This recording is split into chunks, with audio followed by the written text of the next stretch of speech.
Et donc Madame van der Leyen, c'est quelque chose qui serait effectivement communiqué à vos collègues aussi, hein, en tout cas au président européen,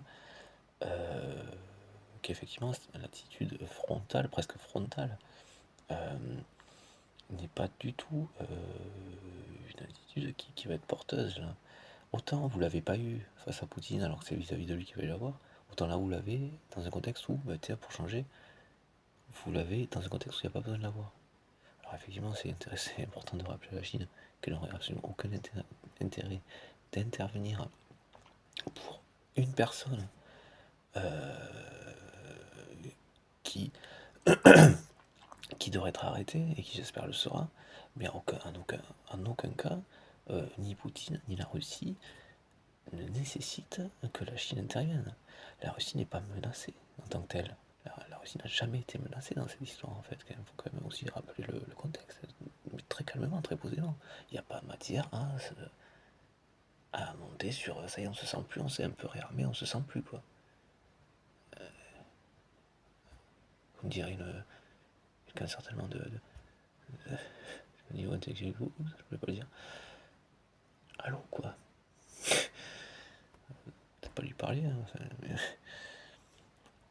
je veux dire, l'attitude est absolument inappropriée et pourrait avoir les effets contraires de ceux escomptés. En fait, c'est pour ça que ça se demandait avec des personnes comme vous, quels sont les effets escomptés. C'est vraiment qu'ils n'interviennent pas et pour reprendre une activité économique après l'arrêt après la victoire de l'Ukraine et de l'Union européenne, effectivement, pour libérer l'Ukraine et une partie de son territoire en devenir et protéger le sien, et donc pour reboucler sur la fin, et une partie de son territoire en devenir.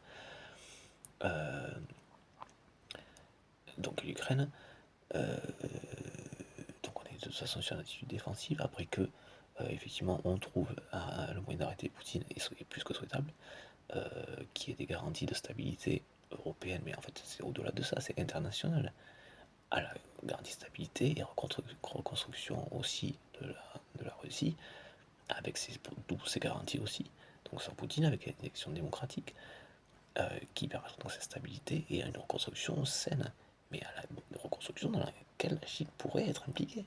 C'est tout ça qu'il faut dire. Même si on va au bout des choses, c'est ça qu'il faut dire.